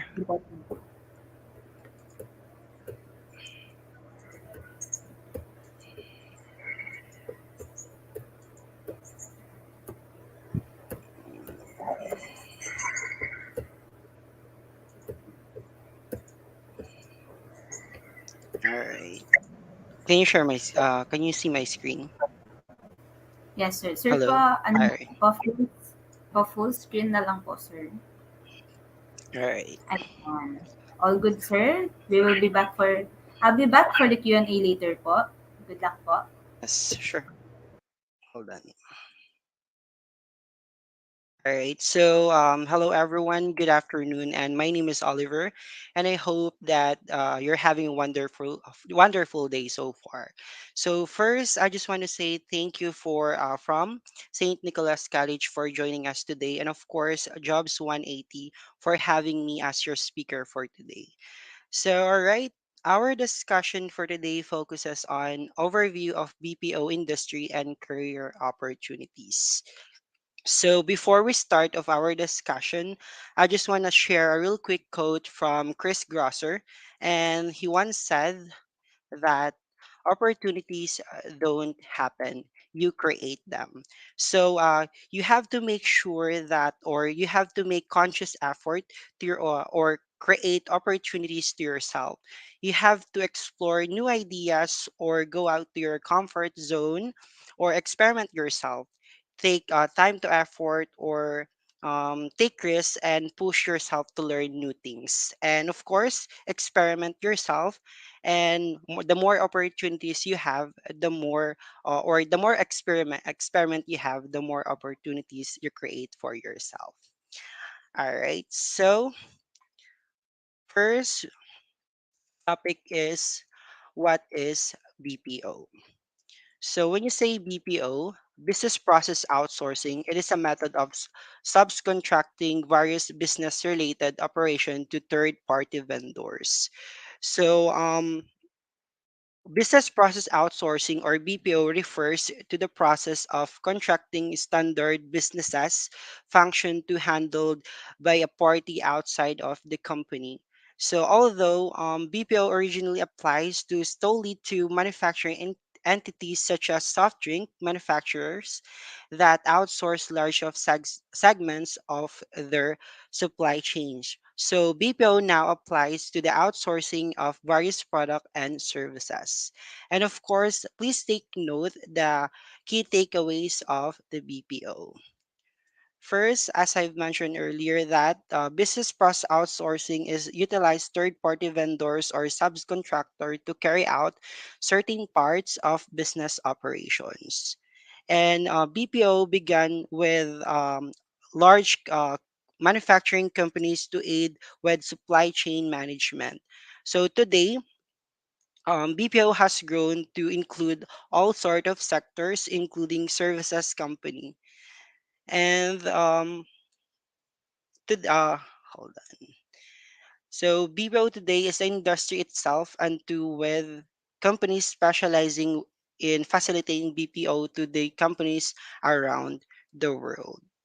So next is, and of course, lastly, BPO is considered offshore outsourcing if the vendor or subcontractor is located in a different country, for instance, in the case of the service. So next is, by the way, when you say offshore outsourcing, so these are the it's actually located outside of the country. So next is what is a BPO call center? So when you say BPO call center, a BPO call center handles outsource incoming and outgoing customer calls on behalf of their businesses. So many BPO call center will have agent that can individually handle customer complaints or inquiries. Studying in a number of different companies, often with particular specialty. So for instance, one call center agent may be able to field tech support phone calls for having variety of vendors or manufacturers.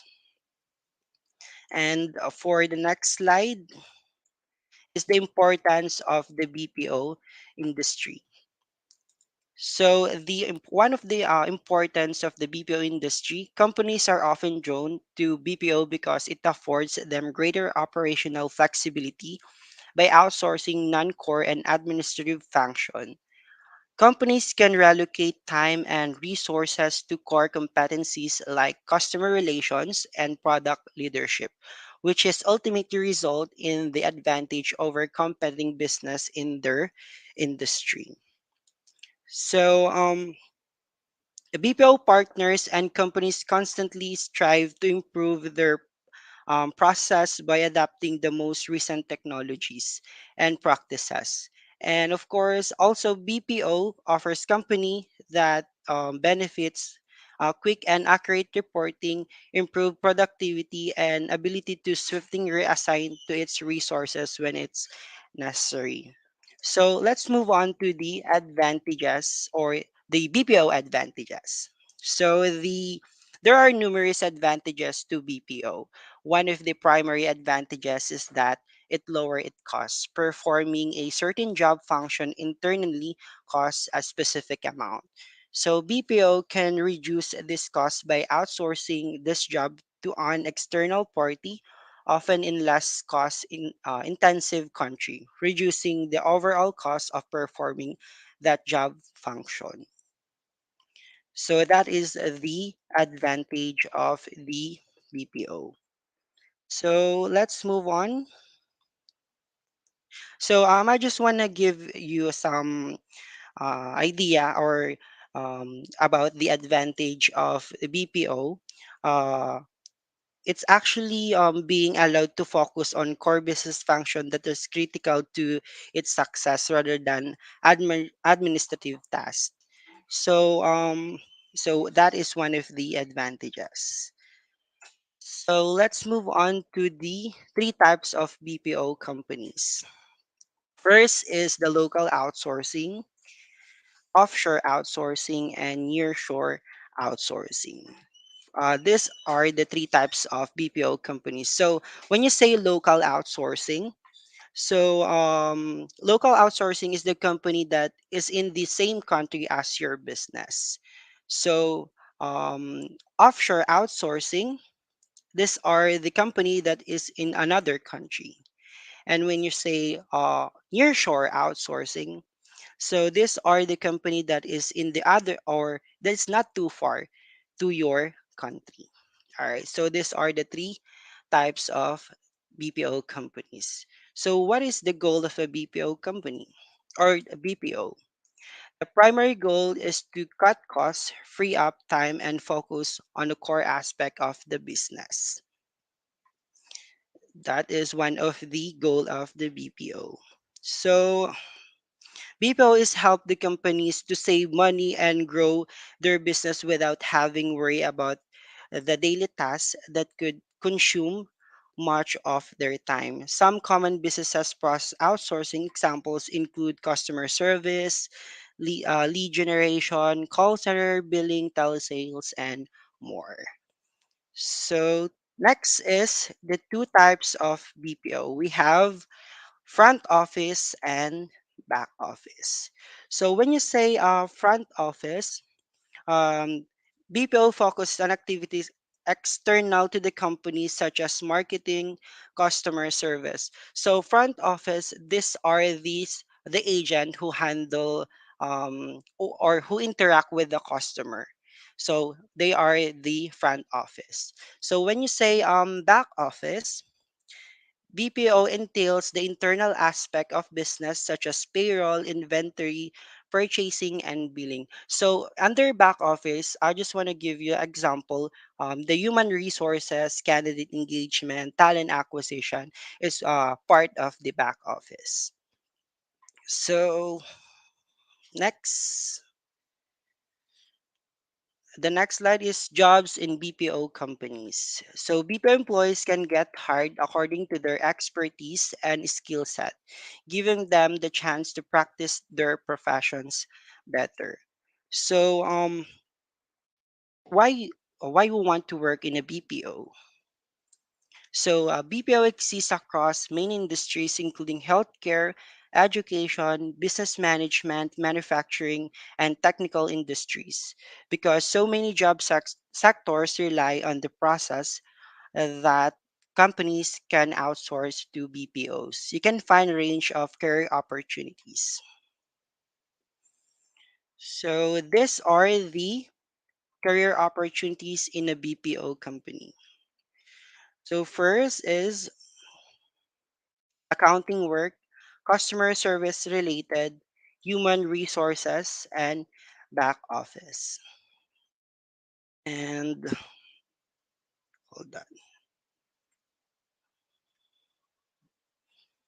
All right. So first is accounting work. So nowadays, outsourcing is not just about repetitive business processes. For efficiency, clients look to outsource more complex functions such as accounting to offshore countries such as in the Philippines. So from the second one is customer service related. So from customer service related, applicants that has good communication skills and a strong empathy are needed in customer facing roles such as technical support. So that is under customer service related. So next is human resources. So hold on. While supporting the majority support service still involving answering calls, agent can still apply for a non-voice process such as chat and email. These are under customer service related. So the following is will be the human resources. So companies outsource human resource process as way to manage their teams better. HR professionals can utilize their expertise in the in the industry by getting HR related roles in the BPOs. And lastly, of course, the back office. Back office roles are the most preferred entry level work for fresh graduate and professional looking for a shift in career. And advancing that is from advantages of working in a BPO industry. So these are the advantages in working in a BPO industry. First is competitive salary. Second is career advancement, better benefits, great amenities, and work-life balance. So competitive salary, uh, contrary or one of the advantage of working in a BPO industry, of course, is competitive salary. It is very evident that there's a lot of success stories from BPO employees from sending their siblings and children to private colleges, traveling to foreign countries with parents, or even with finishing off their debt. So this is one of the advantage of the BPO industry. And next is the career advancement. So for the career advancement, if you're entering in a BPO industry and when you are actually an under agent and you're actually perform well in this industry, um, there are times that your career will gonna be step up. So if your metrics is or if your performance is good, then you can actually apply for a supervisory position, and there is a career advancement in work, one of the advantage in the BPO industry. And of course, the benefits. So one of the benefits in the BPO industry is life insurance, HMOs. That are the one of the advantages, better benefits. Of course, the great amenities and work-life balance. All right. So I think that's it for me here, and thank you so much, everyone, for listening. And of course, by the way, once again, this is Oliver, and thank you so much, everyone, and to St. Nicholas College, and again, Jobs 180 for having me as your guest speaker. To know more about our Inspiro openings, you can actually visit our site at www.jobs180.com/Inspiro. All right.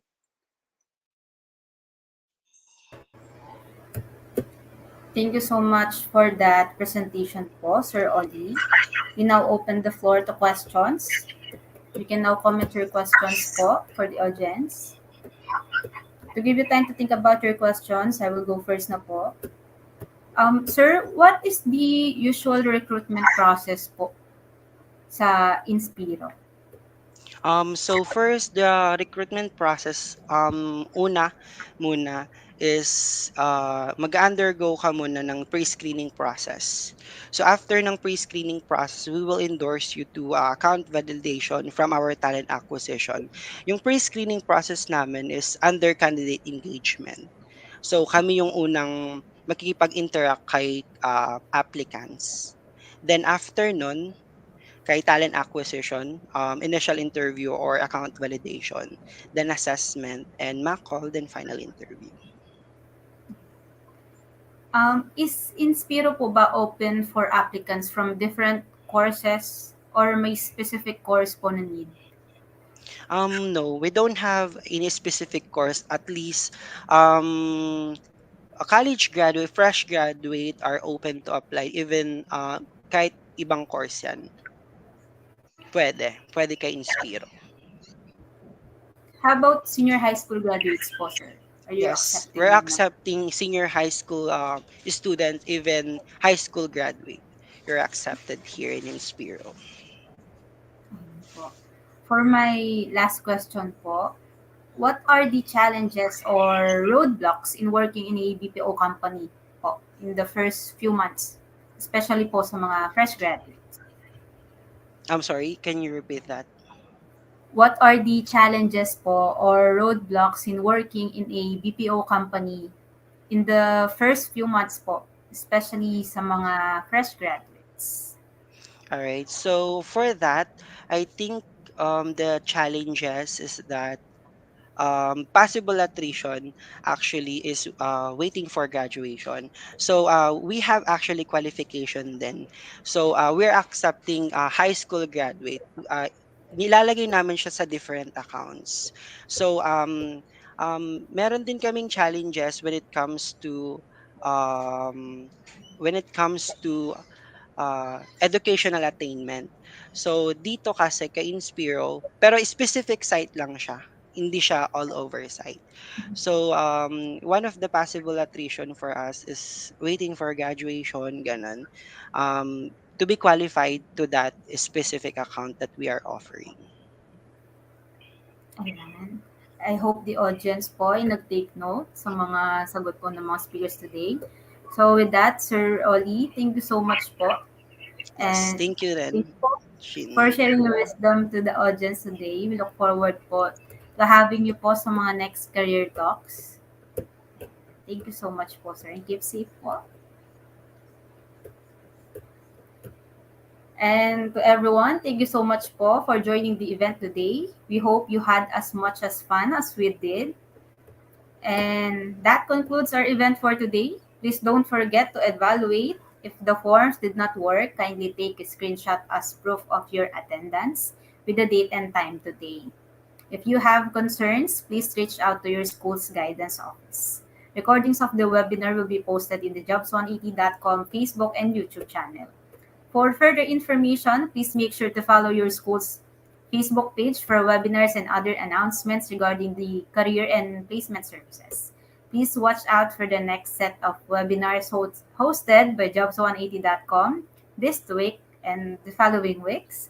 Please check their Facebook page, facebook.com/jobs180 for the topics that will be discussed, and you are welcome to join in on those sessions too. So with that, our session ends today. Thank you so much. See you and have a great afternoon. Stay safe, everyone.